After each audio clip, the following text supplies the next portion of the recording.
Bilga news online ਨਾਲ ਜੁੜੇ ਦੋਸਤਾਂ ਲਈ ਅੱਜ ਅਸੀਂ ਇੱਕ ਪ੍ਰੋਗਰਾਮ ਲੈ ਕੇ ਆਏ ਹਾਂ ਕਿ ਬਿਲਗੇ ਦੀ ਜਿਹੜੀ ਟਰਾਂਸਪੋਰਟ ਆ ਉਹ ਕਿੱਦਾਂ ਸੁਚੱਜੀ ਹੋ ਸਕਦੀ ਆ, ਜਿਸ ਲਈ ਸ਼ਹਿਰਾਂ ਵੱਲ ਨੂੰ ਆਉਣ ਅਤੇ ਜਾਣ ਦਾ ਜਿਹੜਾ ਇਹ ਰਾਬਤਾ ਆ ਇਹ ਕਿਸ ਤਰ੍ਹਾਂ ਜਿਹੜਾ ਆ ਉਹ ਸੁਚੱਜਾ ਹੋਵੇ। ਇਸ ਗੱਲ ਬਾਰੇ ਸਾਡੇ ਤੱਕ ਇਹ ਗੱਲ ਆਪੜੀ ਆ ਕਿ ਮਾਸਟਰ ਪਰਸ਼ੋਤਮ ਲਾਲ ਬਿਲਗਾ ਜੀ ਜਿਹੜੇ ਆ ਉਹ ਪਿਛਲੇ ਸਮੇਂ ਤੋਂ ਇਸ ਲਈ ਚਿੰਤਾਵਾਨ ਨੇ ਕਿ ਮੇਰੇ ਜਿਹੜੇ ਸ਼ਹਿਰ ਤੋਂ ਜਿਹੜੇ ਬੱਚੇ ਆ, ਮੇਰੇ ਇਸ ਨਗਰ ਤੋਂ, ਮੇਰੇ ਇਸ ਕਸਬੇ ਤੋਂ ਵਿੱਦਿਆ ਲੈਣ ਲਈ ਸ਼ਹਿਰਾਂ ਵੱਲ ਆਉਂਦੇ ਜਾਂਦੇ ਆ, ਜਾਂ ਸਾਡੇ ਲੋਕ ਜਿਹੜੇ ਆ ਸ਼ਹਿਰਾਂ ਵੱਲ ਆਉਂਦੇ ਜਾਂਦੇ ਆ, ਉਹਨਾਂ ਲਈ ਜਿਹੜੀ ਟਰਾਂਸਪੋਰਟ ਆ ਉਹ ਸੁਚਾਰੂ ਜਿਹੜਾ ਪ੍ਰਬੰਧ ਹੋਣਾ ਚਾਹੀਦਾ। ਆਓ ਅੱਜ ਇਹਨਾਂ ਨਾਲ ਅਸੀਂ ਗੱਲਬਾਤ ਕਰਕੇ ਤੁਹਾਡੇ ਰੂਬਰੂ ਕਰਾਈਏ ਕਿ ਇਹਨਾਂ ਦੇ ਜਿਹੜੇ ਮਨ ਦੇ ਕਿਹੜੇ ਸਵਾਲ ਆ। ਹਾਂਜੀ ਮਾਸਟਰ ਜੀ, ਤੁਹਾਡਾ ਬਿਲਗਾ ਨਿਊਜ਼ ਆਨਲਾਈਨ 'ਤੇ ਸਵਾਗਤ ਹੈ। ਰਜਿੰਦਰ ਜੀ, ਸਭ ਤੋਂ ਪਹਿਲਾਂ ਤਾਂ ਮੈਂ ਤੁਹਾਡਾ ਧੰਨਵਾਦੀ ਹਾਂ ਵੀ ਤੁਸੀਂ ਵਿਸ਼ੇਸ਼ ਤੌਰ 'ਤੇ ਮੈਨੂੰ ਟਰਾਂਸਪੋਰਟ ਦੀ ਸਮੱਸਿਆ ਬਾਰੇ ਪੁੱਛਣ ਲਈ ਹਾਜ਼ਰ ਹੋਏ ਆ। ਮੈਂ ਤੁਹਾਡਾ ਬਹੁਤ ਧੰਨਵਾਦੀ ਹਾਂ ਅਤੇ ਮੈਂ ਆਸ ਕਰਦਾ ਵੀ ਮੇਰੀ ਜਿਹੜੀ ਇਹ ਰਾਏ ਆ ਇਹ ਲੋਕਾਂ ਤੱਕ ਤੁਸੀਂ ਪਹੁੰਚਾਉਣ ਲਈ ਯੋਗ ਉਪਰਾਲੇ ਜਿਹੜੇ ਆ ਉਹ ਕਰਦੇ ਰਹੋਗੇ। ਇਸ ਤਰ੍ਹਾਂ ਆ, ਬਿਲਗਾ ਨਗਰ ਜਿਹੜਾ ਦੇਸ਼ ਭਗਤਾਂ ਦਾ, ਗਦਰੀ ਬਾਬਿਆਂ ਦਾ, ਗੁਰੂ ਅਰਜਨ ਦੇਵ ਜੀ ਦੀ ਸ਼ੋਅ ਪ੍ਰਾਪਤ ਨਗਰ ਆ ਅਤੇ ਸਰਕਾਰ ਨੇ ਇਹਨੂੰ ਸ਼ਹਿਰੀਕਰਨ ਵੀ ਇਹਦਾ ਕਰਤਾ, ਸ਼ਹਿਰ ਵੀ ਬਣਾ ਦਿੱਤਾ। ਪਰ ਜਿਹੜੀ ਟਰਾਂਸਪੋਰਟ ਦੀ ਸਮੱਸਿਆ ਆ ਉਹ ਬੜੀ ਦੇਰ ਤੋਂ ਇੱਥੇ ਲਟਕ ਰਹੀ ਆ। ਨੂਰ ਮਹਿਲ ਤੋਂ ਫਲੋਰ ਵੱਲ ਬੱਸ ਸਰਵਿਸ ਬਹੁਤ ਆ। ਮੌਤ ਤੋਂ ਜੇ ਫਲੋਰ ਵੱਲ ਜਾਣਾ ਹੋਵੇ, ਤਲਵਣ ਤੋਂ ਜਾਣਾ ਹੋਵੇ, ਉੱਧਰ ਵੀ ਥੋੜ੍ਹੀ ਬਹੁਤੀ ਹੈਗੀ ਆ। ਪਰ ਬਿਲਗਾ ਇੱਕ ਅਜਿਹਾ ਕਸਬਾ ਆ ਜਿਹੜਾ ਇਹ ਦੋ ਸੜਕਾਂ ਦੇ ਵਿਚਾਲੇ ਰਹਿ ਗਿਆ ਅਤੇ ਇਹਨੂੰ ਕੋਈ ਟਰਾਂਸਪੋਰਟ ਦਾ ਸਾਧਨ ਮਿਲ ਹੀ ਨਹੀਂ ਰਿਹਾ। ਬਹੁਤ ਸਾਲ ਪਹਿਲਾਂ ਜਦੋਂ ਮੈਂ ਪੜ੍ਹਦਾ ਸੀ ਉਦੋਂ ਕੁਝ ਕੁ ਬੱਸਾਂ ਜਿਹੜੀਆਂ ਪਬਲਿਕ ਸਰਵਿਸ ਦੀਆਂ ਵੀ ਅਤੇ ਪ੍ਰਾਈਵੇਟ ਸਰਵਿਸ ਦੀਆਂ ਵੀ ਚੱਲਦੀਆਂ ਸੀ, ਪਰ ਉਹ ਵੀ ਸਫੀਸ਼ੈਂਟ ਨਹੀਂ ਸੀਗੀਆਂ। ਪਰ ਹੌਲੀ ਸਾਰੀ ਟਰਾਂਸਪੋਰਟ ਜਿਹੜੀ ਆ ਉਹ ਬੰਦ ਹੋ ਗਈ ਆ। ਅੱਜ ਤੁਸੀਂ ਹਰ ਅੱਡੇ 'ਤੇ ਬਿਲਗੇ ਤੋਂ ਜਾਣਾ ਹੋਵੇ, ਨੂਰ ਮਹਿਲ ਨੂੰ, ਤਲਵਣ ਨੂੰ, ਫਲੋਰ ਨੂੰ, ਬੱਚਿਆਂ ਨੂੰ ਅਤੇ ਲੋਕਾਂ ਨੂੰ ਖੜ੍ਹੇ ਦੇਖ ਸਕਦੇ ਆ, ਪਰ ਕੋਈ ਟਰਾਂਸਪੋਰਟ ਦਾ ਸਾਧਨ ਜਿਹੜਾ ਆ ਉਹ ਮਿਲ ਨਹੀਂ ਰਿਹਾ। ਸਾਡਾ ਪਿੰਡ ਐਡਾ ਵੱਡਾ ਆ ਵੀ ਇੱਥੇ 10-11 ਬੈਂਕਾਂ ਹੀ ਆ, ਇੱਥੇ ਪੁਲਿਸ ਸਟੇਸ਼ਨ ਆ, ਇੱਥੇ ਹੋਰ ਬਹੁਤ ਸਾਰੇ ਅਦਾਰੇ ਆ, ਧਾਰਮਿਕ ਸੰਸਥਾਵਾਂ ਵੀ ਆ ਜਿਨ੍ਹਾਂ ਨੂੰ ਯਾਤਰਾ ਕਰਨ ਲਈ ਜਾਂ ਲੋਕ ਸੇਵਾਵਾਂ ਲੈਣ ਲਈ ਆਉਂਦੇ ਆ, ਪਰ ਰਾਹ 'ਚ ਹੀ ਖੜ੍ਹੇ ਰਹਿੰਦੇ ਆ। ਲੋਕਾਂ ਨੂੰ ਪਹੁੰਚਣਾ ਬੜਾ ਮੁਸ਼ਕਿਲ ਆ। ਇਸ ਲਈ ਮੈਂ ਸਰਕਾਰ ਨੂੰ ਬੇਨਤੀ ਕਰਦਾ ਵੀ ਇਹ ਜਿਹੜਾ ਟਰਾਂਸਪੋਰਟ ਦਾ ਸਾਧਨ ਆ, ਬਿਲਗੇ ਨੂੰ ਜਿੱਥੇ ਸ਼ਹਿਰ ਬਣਾਇਆ ਉਹ ਵੀ ਠੀਕ ਕੀਤਾ ਜਾਵੇ। ਉਹਦੇ ਲਈ ਮੈਂ ਐਫਰਟਸ ਕਰ ਰਿਹਾ ਲਗਭਗ 1 ਸਾਲ ਤੋਂ।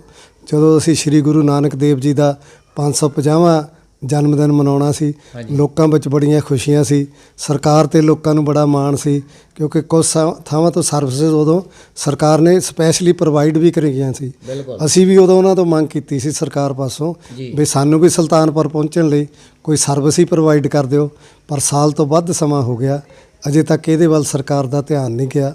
ਪਰ ਮੁੱਖ ਮੰਤਰੀ ਸਾਹਿਬ ਦੇ ਦਫ਼ਤਰ ਤੋਂ ਮੈਨੂੰ ਲੈਟਰ ਜ਼ਰੂਰ ਆਇਆ ਸੀ, ਉਹਨੇ ਵਿਭਾਗ ਦੇ ਅਧਿਕਾਰੀਆਂ ਨੂੰ ਲਿਖਿਆ ਹੋਇਆ, ਉਹਨਾਂ ਨੇ ਵੀ 1 ਸਾਲ ਦੇ ਅੰਦਰ ਕੋਈ ਜਵਾਬ ਨਹੀਂ ਦਿੱਤਾ। ਸਿਰਫ ਇੱਕ ਅਧਿਕਾਰੀ ਨੇ ਜਵਾਬ ਦਿੱਤਾ ਸੀ, ਜਲੰਧਰ ਦੇ ਮੈਨੇਜਰ ਆ ਜਲੰਧਰ ਰੋਡਵੇਜ਼ ਦੇ, ਉਹਨਾਂ ਨੇ ਇੱਕ ਚਿੱਠੀ ਪਾਈ ਸੀ ਵੀ ਸਾਡੀ ਸਰਵਿਸ ਤਾਂ ਉੱਧਰ ਨੂੰ ਚੱਲਦੀ ਨਹੀਂ ਜੀ।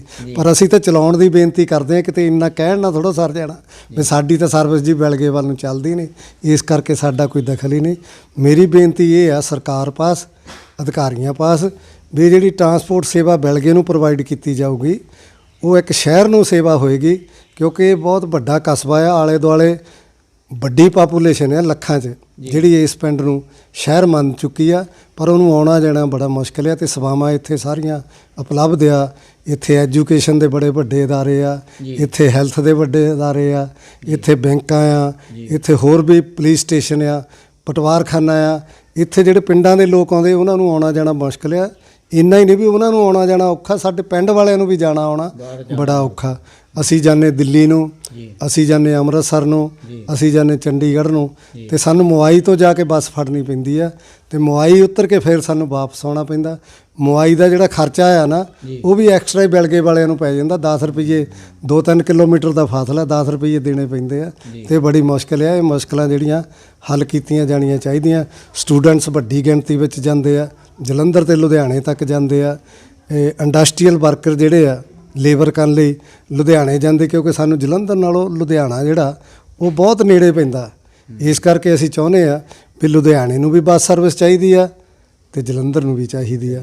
ਜੇ ਫਲੋਰ ਤੋਂ ਬਾਇਆ ਮੌ ਸਾਹਿਬ, ਬਿਲਗਾ, ਨੂਰ ਮਹਿਲ, ਨਕੋਦਰ ਵੱਲ ਨੂੰ ਟਰਾਂਸਪੋਰਟ ਚਾਲੂ ਕਰ ਦਿੱਤੀ ਜਾਵੇ ਤੇ ਬਹੁਤ ਮਿਹਰਬਾਨੀ ਹੋਏਗੀ ਸਰਕਾਰ ਦੀ। ਤੇ ਮੈਂ ਚਾਹੁੰਦਾ ਆ ਵੀ ਜਿਹੜਾ ਟਰਾਂਸਪੋਰਟ ਦਾ ਸਾਧਨ ਆ ਅੱਜ ਦੇ ਯੁੱਗ ਵਿੱਚ ਵਿਕਾਸ ਲਈ, ਬੱਚਿਆਂ ਦੀ ਪੜ੍ਹਾਈ ਲਈ, ਲੋਕਾਂ ਨੂੰ ਉੱਚੀਆਂ ਸਿਹਤ ਸਹੂਲਤਾਂ ਪ੍ਰਾਪਤ ਕਰਨ ਲਈ, ਦਫ਼ਤਰਾਂ ਵਿੱਚ ਜਾਣ ਲਈ, ਵੱਡਿਆਂ ਵਿੱਚ ਇਹ ਬਹੁਤ ਜ਼ਰੂਰੀ ਆ ਸਰਵਿਸ ਚਾਹੀਦੀ, ਪਰ ਇਹਦਾ ਪ੍ਰਬੰਧ ਨਹੀਂ ਹੋ ਰਿਹਾ।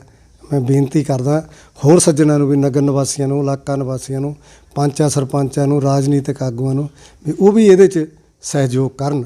ਰਾਜਨੀਤਿਕ ਆਗੂਆਂ ਨੂੰ ਮੈਂ ਚੌਧਰੀ ਸਾਹਿਬ MP ਜਿਹੜੇ ਸਾਡੇ ਹਲਕੇ ਦੇ, ਉਹਨਾਂ ਨਾਲ ਵੀ ਸੰਪਰਕ ਬਣਾਇਆ। ਸਾਡੇ ਹਲਕੇ ਦੇ ਇੰਚਾਰਜ ਹੈਗੇ ਆ ਬਰਾੜ ਜੀ, ਉਹਨਾਂ ਨਾਲ ਵੀ ਸੰਪਰਕ ਬਣਾਇਆ। ਮੈਨੂੰ ਆਸ ਆ ਵੀ ਉਹ ਵੀ ਕਰਨਗੇ ਤੇ ਮੈਂ ਵੀ ਇਹ ਸੰਘਰਸ਼ ਜਿਹੜਾ ਉਹ ਜਾਰੀ ਰੱਖੂੰਗਾ ਤਾਂ ਕਿ ਲੋਕਾਂ ਨੂੰ ਟਰਾਂਸਪੋਰਟ ਦੀ ਸੁਵਿਧਾ ਜਿਹੜੀ ਆ ਉਹ ਮਿਲ ਸਕੇ। ਤੁਸੀਂ ਸੁਣਿਆ ਮਾਸਟਰ ਜੀ ਨੇ ਬਹੁਤ ਸਾਰੀਆਂ ਗੱਲਾਂ ਇੱਕ ਜਵਾਬ ਦੇ ਵਿੱਚ ਤੁਹਾਨੂੰ ਸੁਣਾਈਆਂ। ਇਹਨਾਂ ਨੇ ਦੱਸਿਆ ਵੀ 1 ਸਾਲ ਤੋਂ ਇਹ ਲੱਗੇ ਹੋਏ ਆ, ਇਹ ਇਸ ਕੰਮ ਵਿੱਚ ਇਹਨਾਂ ਨੂੰ ਆਸ ਆ ਵੀ ਕੁਛ ਨਾ ਕੁਛ ਲੈ ਬੈਠਾਂਗੇ। ਦੋਸਤੋ, ਭਾਵਾਂ ਕਿ ਇਹ ਕੰਮ ਜਿਹੜੇ ਆ ਸਰਕਾਰਾਂ ਦੇ ਆ, ਸਰਕਾਰੀ ਧਿਰਾਂ ਦੇ ਆ, ਚੁਣੇ ਹੋਏ ਇੱਥੇ ਦੇ ਲੋਕਲ ਨੁਮਾਇੰਦਿਆਂ ਦੇ ਆ, ਪਰ ਇਹ ਸੇਵਾ ਜਿਹੜੀ ਆ ਮਾਸਟਰ ਜੀ ਦੇ ਹਿੱਸੇ ਆਈ ਆ, ਜਿਹਦੇ ਬਾਰੇ ਸਾਨੂੰ ਪਤਾ ਲੱਗਾ। ਇਹ ਸਾਨੂੰ ਇਹ ਵੀ ਦੱਸਿਓ ਵੀ ਤੁਸੀਂ ਜਿੱਦਾਂ 1 ਸਾਲ ਤੋਂ ਇਹ ਕੋਸ਼ਿਸ਼ ਕੀਤੀ ਆ, ਹਜੇ ਤੁਹਾਨੂੰ ਬੇਸ਼ੱਕ ਅਜੇ ਤੁਹਾਡੀ ਆਸ ਨੂੰ ਬੂਰ ਨਹੀਂ ਪਿਆ, ਤੁਸੀਂ ਹੁਣ ਤੱਕ ਜਿਹੜਾ ਲੋਕਾਂ ਲਈ ਇਹ ਸਹੂਲਤ ਚਾਹੁੰਦੇ ਆ ਵੀ ਮੁਆਈ ਦਾ ਵੀ ਜ਼ਿਕਰ ਕੀਤਾ ਵੀ ਉੱਥੋਂ ਬਿਲਗ ਤੱਕ ਪਹੁੰਚਣ ਨੂੰ ਬੜੀ ਸਮੱਸਿਆ ਆ, ਇਹ ਤੁਹਾਡੇ ਮਨ 'ਚ ਸੁਭਾਵਕ ਹੀ ਇਹ ਜਿਹੜਾ ਇੱਧਰਲੇ ਪਾਸੇ ਚੱਲਣ ਲਈ ਆਇਆ ਜਾਂ ਤੁਹਾਨੂੰ ਕੋਈ ਇੱਧਰੋਂ ਕੋਈ ਮੁਸ਼ਕਲ ਦਿਸੀ ਆ ਮੁਆਈ ਵਰਗੀ ਜਾਂ ਹੋਰ ਕੋਈ, ਇਹਦੇ ਬਾਰੇ ਵੀ ਦੱਸਿਓ। ਮੈਂ ਜੀ ਇੱਕ ਵਾਰ ਮੁਆਈ ਅੱਡੇ 'ਤੇ ਖੜ੍ਹਾ ਸੀ ਜੀ, ਤੇ ਇੱਕ ਫਲੋਰ ਤੋਂ ਬਿਲਗੇ ਨੂੰ ਜੀ ਕਾਲੇ ਟੈਂਪੂ ਜੇ ਚੱਲਦੇ ਆ ਟਰਾਂਸਪੋਰਟ ਜਿਹੜੀ ਆ, ਹਾਂ, ਇਹ ਕਾਫੀ ਹੈਲਪ ਕਰਦੇ ਲੋਕਾਂ ਦੀ, ਕਿਉਂਕਿ ਫਲੋਰ ਤੋਂ ਜਾਂ ਲੁਧਿਆਣੇ ਤੋਂ ਸਿੱਧਾ ਤਾਂ ਬਿਲਗੇ ਕੁਛ ਆਉਂਦਾ ਹੀ ਨਹੀਂ। ਉਹ ਸਵਾਰੀ ਲੈ ਕੇ ਆਉਂਦੇ ਆ, ਲੇਬਰ ਲੈ ਕੇ ਆਉਂਦੇ ਆ, ਮਜ਼ਦੂਰ ਜਿਹੜੇ ਇੱਥੇ ਪਿੰਡਾਂ 'ਚ ਦੂਰ ਦਰੇਡੇ ਜਾਣ ਵਾਲੇ ਉਹ ਇੱਥੇ ਬਿਲਗੇ ਤੋਂ ਉਤਰ ਕੇ ਪੈਦਲ ਤੁਰ ਕੇ ਚਲੇ ਜਾਂਦੇ ਆ। ਪਰ ਇੱਕ ਵਾਰ ਮੇਰੇ ਦੇਖਦੇ ਤੇ ਉੱਥੇ ਝਗੜਾ ਹੋ ਗਿਆ। ਇੱਕ ਕੋਈ ਟੈਂਪੂ ਵਾਲਾ ਆਪਣਾ ਟੈਂਪੂ ਚਲਾਉਂਦਾ ਬਿਲਗੇ ਨੂੰ ਮੁਆਈ ਤੋਂ, ਇੱਕ ਜਿਹੜੇ ਵੱਡੇ ਟੈਂਪੂਆਂ ਵਾਲੇ ਆ ਉਹ ਫਲੋਰ ਤੋਂ ਲੈ ਕੇ ਆਉਂਦੇ ਆ। ਉਹਨਾਂ 'ਚ ਆਪਸੀ ਲੜਾਈ ਜਦੋਂ ਹੁੰਦੀ ਮੈਂ ਦੇਖੀ ਤੇ ਮੈਨੂੰ ਇਹ ਲੱਗਿਆ ਵੀ ਉਹ ਸਵਾਰੀ ਨੂੰ ਇੱਕ ਦੂਜੇ ਨੂੰ ਖਿੱਚਦੇ ਸੀ। ਸਵਾਰੀ ਕੋਈ ਬਾਹਰੋਂ ਆਈ ਹੋਈ ਸੀ, ਜਿੱਦਾਂ ਕੋਈ ਸਾਡੇ ਪਿੰਡ ਦਾ ਕੋਈ ਰਿਸ਼ਤੇਦਾਰ ਸੱਜਣ ਮਿੱਤਰ ਹੀ ਹੋ ਸਕਦਾ, ਤੇ ਉਹ ਮਹਿਸੂਸ ਕਰਦਾ ਸੀ ਇੱਦਾਂ ਵੀ ਯਾਰ ਇੱਥੇ ਕੋਈ ਹੈ ਹੀ ਨਹੀਂ ਜਿਹੜਾ ਇਹ ਜੰਗ ਦਾ ਮੈਦਾਨ ਹਟਾ ਸਕੇ। ਮੈਨੂੰ ਉਦੋਂ ਫਿਰ ਬਹੁਤ ਮਹਿਸੂਸ ਹੋਇਆ ਵੀ ਇਹ ਲੋਕ ਜਿਹੜੇ ਸਾਡੇ ਵਿਜ਼ਿਟ ਕਰਨ ਆਉਂਦੇ ਆ ਜਾਂ ਰਿਸ਼ਤੇਦਾਰਾਂ ਨੂੰ ਮਿਲਣ ਆਉਂਦੇ ਆ, ਬਿਲਗੇ ਨੂੰ ਬੜਾ ਵੱਡਾ ਮਹਾਨ ਨਗਰ ਮੰਨਦੇ ਆ, ਤੇ ਉਹ ਇਹ ਗੱਲ ਕਹਿੰਦਾ ਬੰਦਾ ਇੱਥੇ ਅੱਡੇ 'ਚ ਖੜ੍ਹ ਕੇ ਵੀ ਯਾਰ ਇੱਥੇ ਕੋਈ ਇਹਨਾਂ ਨੂੰ ਲੜਾਈ ਹਟਾਉਣ ਵਾਲਾ ਹੀ ਹੈ ਨਹੀਂ।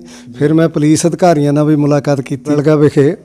SHO ਸਾਹਿਬਾਨ 3-4 ਆਉਂਦੇ ਰਹੇ, ਉਹਨਾਂ ਨੂੰ ਮੈਂ ਮਿਲਦਾ ਰਿਹਾ, ਦੱਸਦਾ ਵੀ ਰਿਹਾ ਇਸ ਸਮੱਸਿਆ ਬਾਰੇ।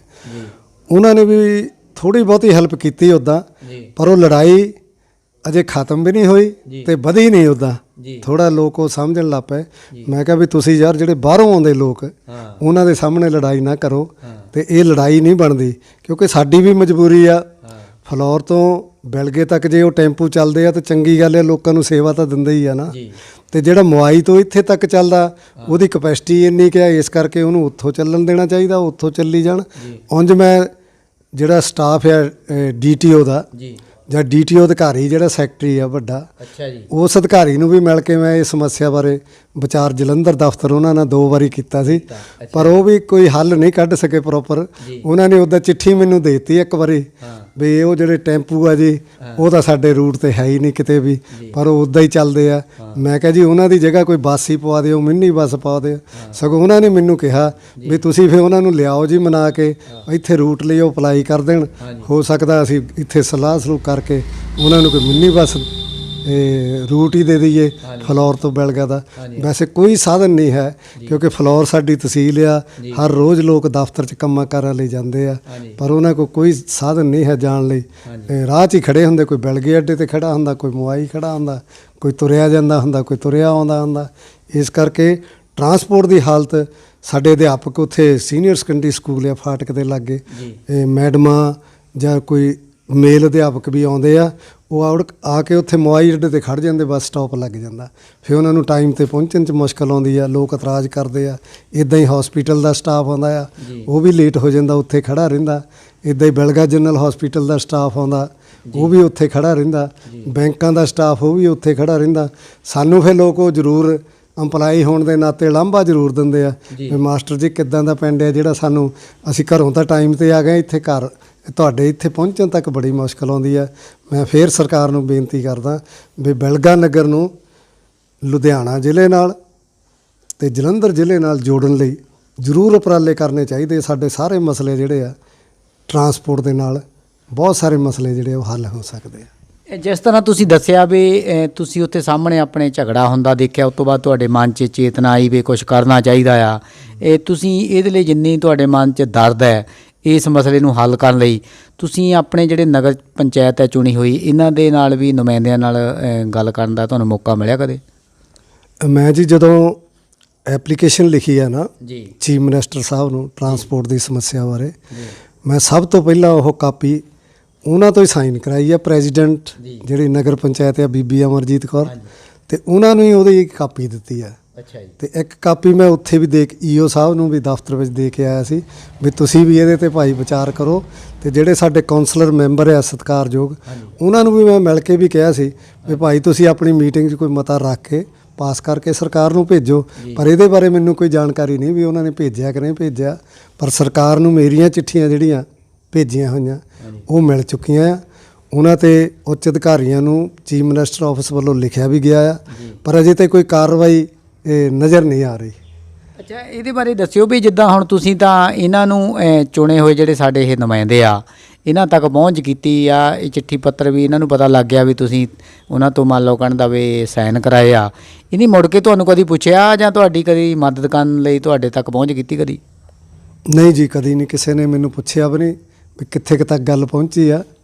ਮੈਂ ਸਗੋਂ 2-3 ਵਾਰੀ ਆਪ ਮਿਲਿਆ। ਮੁੜ ਕੇ ਮੈਂ ਫਿਰ ਸਵਾਲ ਆਪਣਾ ਦੁਹਰਾਉਣਾ ਆ ਵੀ ਤੁਸੀਂ ਜਿਸ ਤਰ੍ਹਾਂ ਨਗਰ ਪੰਚਾਇਤ ਦੇ ਚੁਣੇ ਹੋਏ ਨੁਮਾਇੰਦਿਆਂ ਤੱਕ ਪਹੁੰਚ ਕੀਤੀ ਆ, ਕੀ ਉਹਨਾਂ ਨੂੰ ਤੁਹਾਡੇ ਵੱਲੋਂ ਲੋਕਾਂ ਲਈ ਐਫਰਟ ਜਿਹੜਾ ਕੀਤਾ ਜਾ ਰਿਹਾ, ਚਾਹੀਦਾ ਤਾਂ ਉਹਨਾਂ ਨੂੰ ਇਹ ਸੀ ਵੀ ਮੋਹਰੇ ਲਾ ਕੇ ਉਹ ਇਸ ਕੰਮ ਨੂੰ ਅੱਗੇ ਹੋ ਕੇ ਕਰਵਾਉਣ, ਜਦੋਂ ਕਿ ਸਰਕਾਰੀ ਧਿਰ ਜਿਹੜੀ ਆ ਉਹ ਕਾਬਜ਼ ਆ ਇੱਥੇ।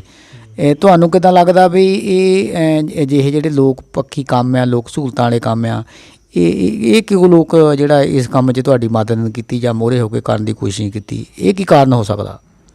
ਇਹਦੇ 'ਚ ਮੈਨੂੰ ਇਸ ਤਰ੍ਹਾਂ ਤਾਂ ਨਹੀਂ ਲੱਗਦਾ ਜੀ ਵੀ ਇਹਦਾ ਕੋਈ ਵਿਰੋਧੀ ਹੋਊਗਾ ਜੀ। ਵੈਸੇ ਸੁਭਾਅ ਤੌਰ 'ਤੇ ਹੀ ਸਾਡੇ ਏਰੀਏ ਦੇ ਜਿਹੜੇ ਲੋਕ ਆ ਨਾ, ਉਹ ਪਹਿਲ ਕਦਮੀ ਕਰਨ ਲਈ ਕਿਸੇ ਕਾਰਜ ਲਈ ਥੋੜ੍ਹਾ ਠਰੰਮਾ ਹੀ ਰੱਖਦੇ ਆ, ਸਲੋ ਹੀ ਰਹਿੰਦੇ ਆ। ਅਤੇ ਜੇ ਕੋਈ ਕਰ ਲਵੇ ਉਹਦੇ ਲਈ ਸਹਿਯੋਗ ਕਰਦੇ। ਜਿਸ ਤਰ੍ਹਾਂ ਮੈਂ ਕਾਗਜ਼ ਪੱਤਰ ਜਦੋਂ ਇਹ ਬਣਾਏ ਆ, ਦਸਤਖਤ ਕਰਨ ਲਈ ਤਾਂ ਸਾਰੇ ਤਿਆਰ ਸੀ, ਮੇਰੇ ਤੋਂ ਵੀ ਕਰਾ ਲਓ, ਮੇਰੇ ਤੋਂ। ਮੈਂ ਗੁਰਦੁਆਰਾ ਸਾਹਿਬ ਬਿਲਗਾ ਕਮੇਟੀ ਨੂੰ ਕਿਹਾ, ਉਹਨਾਂ ਨੇ ਵੀ ਕਰ ਦਿੱਤੇ, ਮੈਨੇਜਰ ਸਾਹਿਬ ਨੇ ਵੀ ਕਰ ਦਿੱਤੇ। ਮੈਂ ਮੌ ਸਾਹਿਬ ਮੈਨੇਜਰ ਸਾਹਿਬ ਨੂੰ ਕਿਹਾ ਗੁਰਦੁਆਰਾ ਕਮੇਟੀ, ਉਹਨਾਂ ਨੇ ਵੀ ਕਰ ਦਿੱਤੇ। ਜਿਹੜੀਆਂ ਪੰਚਾਇਤਾਂ ਨੂੰ ਮਿਲ, ਪਰ ਫਿਰ ਵੀ ਇਹ ਜਿਹੜੇ ਸਮਾਜ ਸੇਵੀ ਲੋਕ ਸਮਝਦੇ ਨਾ ਚੁਣੇ ਹੋਏ ਨੁਮਾਇੰਦੇ, ਇਹਨਾਂ ਦੇ ਵਿੱਚ ਕੋਈ ਇੰਨੀ ਮੈਨੂੰ ਲੱਗਦਾ ਵੀ ਬਹੁਤੀ ਜਾਨ ਨਹੀਂ ਹੁੰਦੀ ਵੀ ਇਹ ਅਗਵਾਈ ਕਰ ਸਕਣ। ਅਤੇ ਇਹਨਾਂ ਨੂੰ ਕੋਈ ਨਾਲ ਲੈ ਕੇ ਤੁਰ ਪਵੇ ਤਾਂ ਫਿਰ ਜ਼ਰੂਰ ਕਰਦੇ ਆ। ਇਹ ਕਰਨਾ ਚਾਹੀਦਾ ਵੈਸੇ ਉਹਨਾਂ ਨੂੰ ਜਿਨ੍ਹਾਂ ਨੇ ਜ਼ਿੰਮੇਵਾਰੀ ਲਈ ਹੁੰਦੀ ਆ, ਪਰ ਨਿਭਾ ਨਹੀਂ ਰਹੇ ਡਿਊਟੀ। ਅਗਰ ਜੇ ਇਹਦੇ ਬਾਰੇ ਵੀ ਮੈਂ ਕਈ ਗੱਲ ਕਰਾਂ ਕਿ ਹਮੇਸ਼ਾ ਦੇਖਿਆ ਜਾਂਦਾ ਆ ਵੀ ਜਿਹੜੇ ਇਹ ਨੁਮਾਇੰਦੇ ਲੋਕ ਚੁਣਦੇ ਆ, ਉਹ ਜਾਣਕਾਰੀਆਂ ਪੱਖੋਂ, ਲੋਕਾਂ ਦਾ ਚੰਗਾ ਭਲਾ ਕਰਨ ਪੱਖੋਂ ਤਾਂ ਸਖਣੇ ਹੀ ਹੁੰਦੇ ਆ। ਪਰ ਜਿਸ ਤਰ੍ਹਾਂ ਤੁਸੀਂ ਜਾਂ ਤੁਹਾਡੇ ਵਰਗੇ ਹੋਰ ਵੀ ਸਾਥੀ ਜਿਹੜੇ ਆ ਲੋਕਾਂ ਦੇ ਹੱਕਾਂ ਲਈ ਲੜਾਈ ਲੜਦੇ ਆ, ਉਹਨਾਂ ਨੂੰ ਜਦੋਂ ਕਿਤੇ ਆਪਣੀਆਂ ਮੰਗਾਂ ਲਈ ਉਦਮ ਕਰਦੇ, ਕਦਮ ਚੱਕਦੇ ਆ, ਤਾਂ ਉਸ ਵੇਲੇ ਇਹਨਾਂ ਦੇ ਅੰਦਰ ਇੱਕ ਗੱਲ ਚੱਲਦੀ ਹੁੰਦੀ ਆ ਵੀ ਲੋਕਾਂ ਨੇ ਸਾਨੂੰ ਚੁਣਿਆ ਆ। ਪਰ ਹਮੇਸ਼ਾ ਹੀ ਲੋਕਾਂ ਦੀ ਹੱਕਾਂ ਦੀ ਜਿਹੜੀ ਲਾਮਬੰਦੀ ਆ ਜਾਂ ਜਿਹੜਾ ਲੋਕਾਂ ਦੇ ਹੱਕਾਂ ਦੀ ਲੜਾਈ ਆ, ਉਹ ਤੁਹਾਡੇ ਹਿੱਸੇ ਆਉਂਦੀ ਆ। ਇਹ ਕੀ ਕਾਰਨ ਆ? ਕਾਰਨ ਤਾਂ ਮੇਨ ਜੀ ਚੇਤਨਾ ਪੱਧਰ ਦਾ ਆ। ਸਾਡੀ ਚੇਤਨਾ ਪੱਧਰ ਜਿਹੜੀ ਆ ਉਹ ਕੁਛ ਹੋਰ ਪੱਧਰ ਦੀ ਹੁੰਦੀ ਆ। ਜਿਹੜੇ ਆਮ ਲੋਕ ਚੁਣੇ ਜਾਂਦੇ, ਤੁਹਾਨੂੰ ਪਤਾ ਹੀ ਆ ਕਿੱਦਾਂ ਚੁਣੇ ਜਾਂਦੇ ਆ, ਕੋਈ ਧਰਮ ਦੇ ਨਾਂ 'ਤੇ, ਕੋਈ ਬਰਾਦਰੀ ਦੇ ਨਾਂ 'ਤੇ, ਕੋਈ ਫਿਰਕੇ ਦੇ ਨਾਂ 'ਤੇ, ਕੋਈ ਧੜੇ ਦੇ ਨਾਂ 'ਤੇ, ਕੋਈ ਲੜਾਈ ਦੇ ਨਾਂ 'ਤੇ। ਇਸ ਤਰ੍ਹਾਂ ਚੁਣੇ ਤਾਂ ਜਾਂਦੇ ਲੋਕ ਆ, ਪਰ ਮੈਦਾਨ ਵਿੱਚ ਆਉਣ ਵਾਲੇ ਨਹੀਂ ਹੁੰਦੇ। ਉਹ ਪਿੱਛੇ ਰਹਿ ਜਾਂਦੇ ਆ।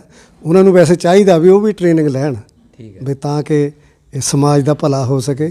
ਅਜੇ ਸਮਾਜ ਦੇ ਭਲੇ ਵਾਲੇ ਜਿਹੜੇ ਲੋਕ ਆ ਉਹ ਨਹੀਂ ਮੂਹਰੇ ਆਉਂਦੇ।